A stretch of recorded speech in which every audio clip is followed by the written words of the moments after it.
다양한 시각으로 자료의 이면을 탐구하는 심도 있는 담화의 장에 오신 것을 환영합니다.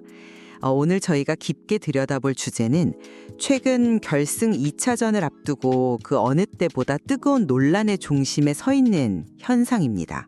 바로 현역가왕3의 심사 시스템, 그리고 방송 제작 메커니즘이 가진 구조적 특성이죠. 네, 반갑습니다. 지금 시청자들 사이에서도 격렬한 토론이 벌어지고 있죠.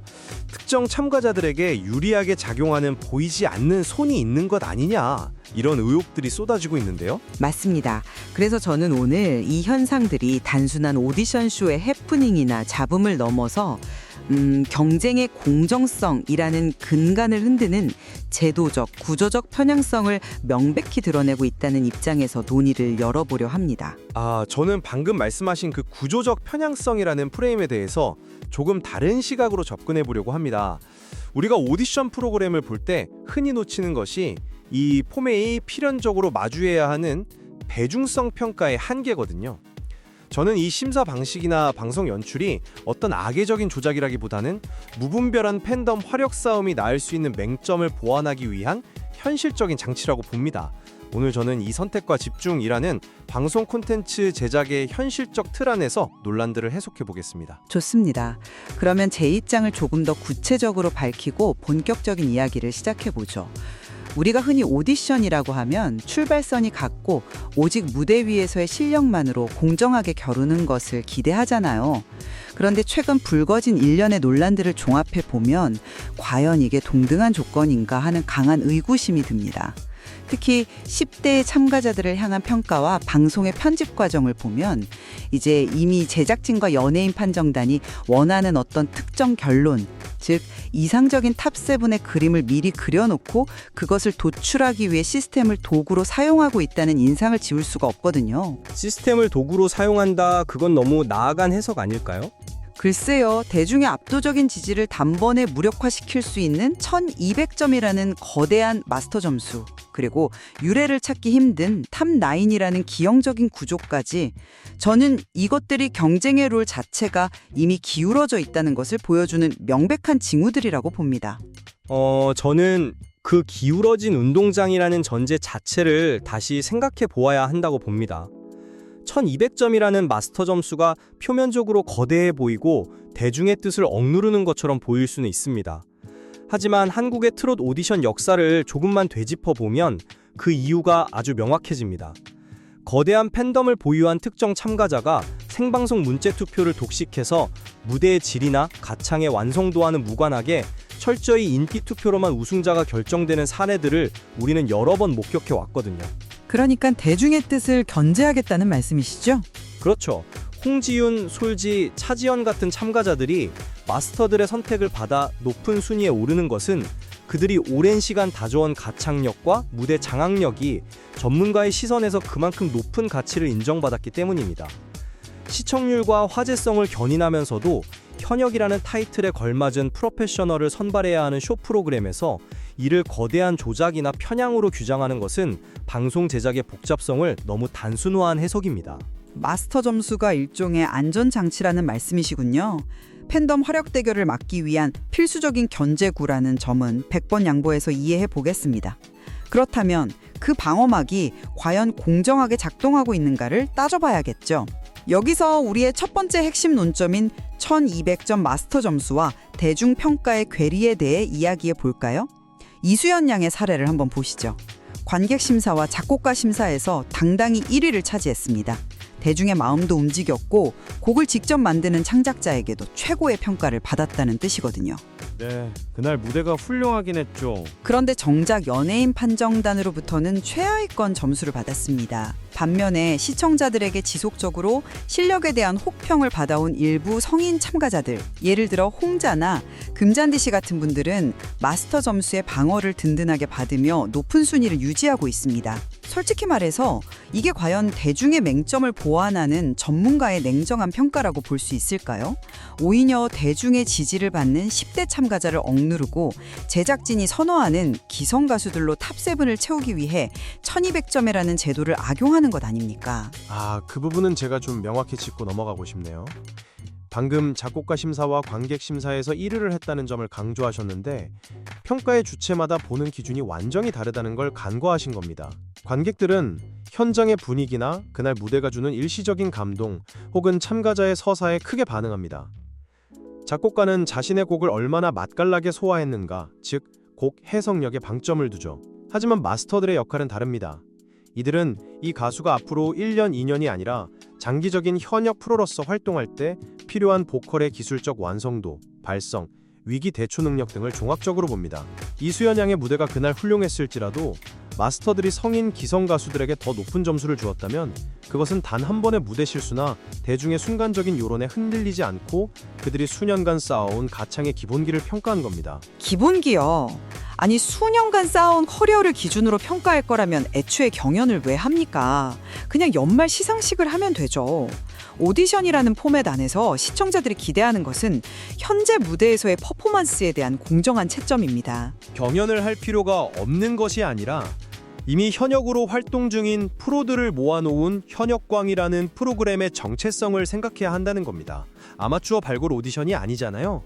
만약 1200점의 마스터 점수가 없었다고 가정해 보시죠. 결승전은 오로지 특정 참가자의 팬카페 회원수와 문자투표 동료 화력 대결로 끝났을 겁니다. 대중의 뜻이라는 명분 아래 사실은 가장 조직화된 팬덤을 가진 사람이 우승하는 구조가 되는 거죠. 마스터 점수는 그걸 막고 진정한 오디션의 균형을 맞추는 최후의 보루입니다. 마스터 점수가 최후의 보루라는 논리가 성립하려면 그 평가 기준에 일관성이 있고 절차적으로 투명해야 대중이 납득할 수 있습니다. 그런데 지금 시청자들이 분노하는 지점은 바로 그 투명성이 결여되어 있다는 거거든요. 자연스럽게 두 번째 논점인 연출과 악의적 편집 의혹으로 넘어가 보겠습니다. 전문가의 평가가 정당성을 얻으려면 방송이 보여주는 과정 자체가 공정해야 합니다. 그런데 최근 시청자들의 방청 후기나 증언들을 보면 충격적인 사실들이 드러나고 있죠. 예를 들어 여수에서 파주 녹화장까지 밤을 새워 김태현 양을 응원하러 온 팬의 리액션을 전혀 다른 참가자의 무대에 교차 편집해버렸습니다. 교차 편집 문제는 확실히 짚어볼 필요가 있겠네요. 네, 그뿐만이 아닙니다. 1차전 유튜브 무대 영상을 보면 다른 참가자들과 달리 김태현 양의 영상만 3분 48초짜리를 임의로 2분 36초로 싹둑 잘라서 축소 업로드했습니다. 반면에 홍지윤 씨의 무대를 볼까요? 돛담배 세트라는 결승전에서도 보기 힘든 엄청난 규모의 화려한 개인 무대 장치가 제공됐습니다. 가장 치명적인 건 심사평의 모순이에요. 이전 라운드에서는 특정 참가자들에게 국악이나 민요색을 빼라, 트롯의 정체성을 찾아라 그렇게 강조해 놓고 정작 결승에서는 우리나라 전통 시조창인 정각풍을 강하게 노출한 참가자에게 극찬을 쏟아냈습니다. 기준이 참가자에 따라 고무줄처럼 변하고 방송 영상마저 훼손되는데 어떻게 시스템의 정당성을 주장하십니까? 말씀하신 현상들 시청자 입장에서는 충분히 의혹을 가질만 하다고 봅니다. 하지만 방송 제작 현장의 메커니즘을 이해한다면 조금 다르게 해석할 수 있는 여지가 많습니다. 먼저 방청객 리액션 컷 오류에 대해 말씀드리죠. 수백 명의 방청객이 있는 현장에서는 수십 대의 카메라가 돌아갑니다. 후반 작업에서 수백 시간 분량의 소스를 몇 시간짜리 방송으로 압축하는 과정은 정말 피말리는 시간과의 싸움이에요. 특정 참가자를 띄워주거나 깎아내리기 위해 리액션을 조작했다기보다는 편집실 스태프들의 물리적인 시간 압박 속에서 발생한 치명적인 실수일 확률이 압도적으로 높습니다. 단순한 실수라고 하기엔 왜 하필 특정 10대 참가자들에게만 그런 실수가 반복되느냐는 게 대중의 합리적인 의심 아닐까요? 그건 일종의 확증 편향일 수 있습니다. 논란이 된 참가자들에게 이목이 집중되다 보니 그들의 무대에서 발생한 실수가 더 크게 부각되는 것이죠. 유튜브 영상 시간 단축권 역시 마찬가지입니다.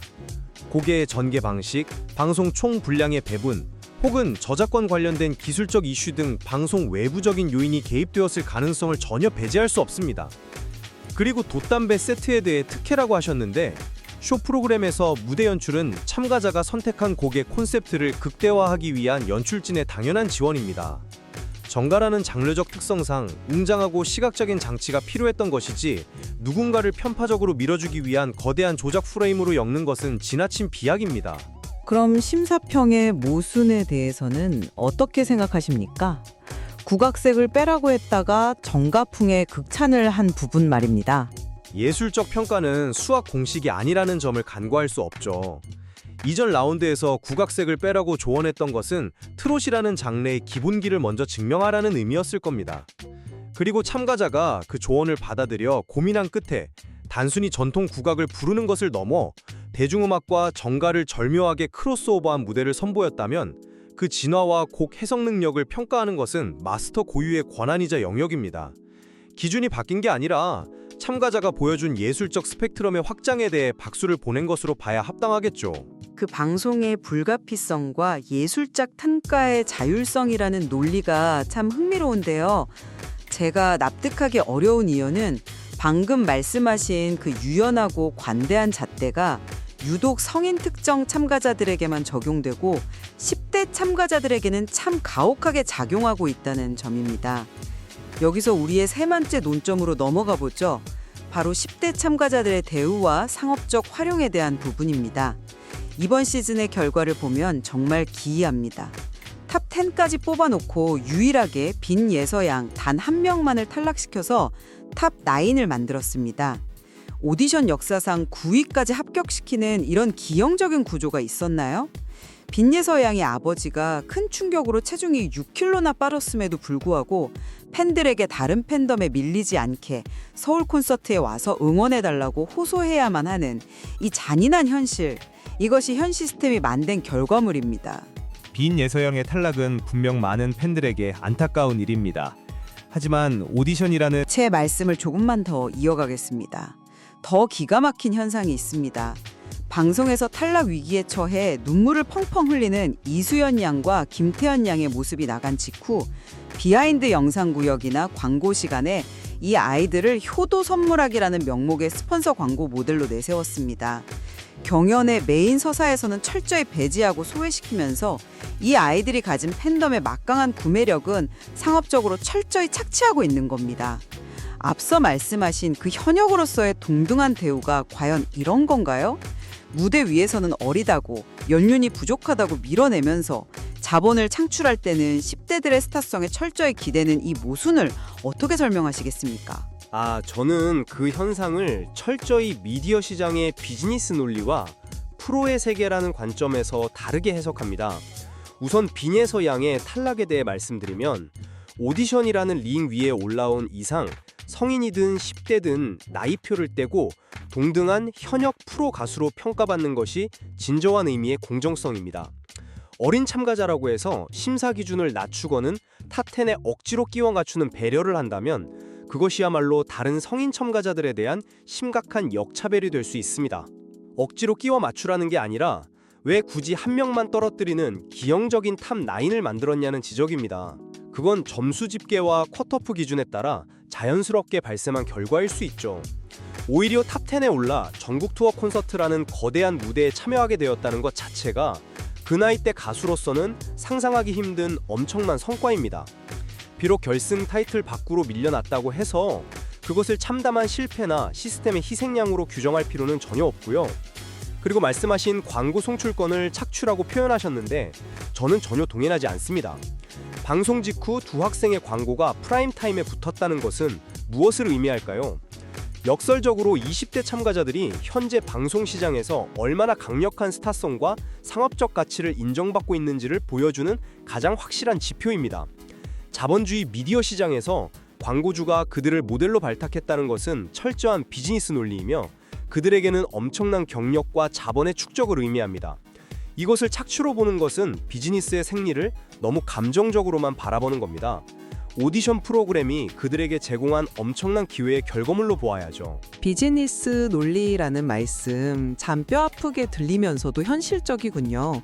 그렇다면 그 비즈니스 논리가 과연 제작진에게 궁극적인 성공을 가져다 주었는지 우리의 마지막 네 번째 논점인 시청률 하락과 경쟁 프로그램의 부상을 통해 짚어보겠습니다. 시청자들은 바보가 아니거든요. 앞서 제가 지적한 공정성의 훼손, 자의적인 편집, 특정 참가자들에 대한 편향된 서사를 대중이 알아채면서 엄청난 이탈이 일어나고 있습니다. 데이터가 이를 증명하죠. 현역과학 시즌2가 후반부로 갈수록 13.1%를 기록하며 무서운 상승세를 탔던 것과 대조적으로 이번 시즌은 결승을 앞두고 오히려 12.4%로 하락했습니다.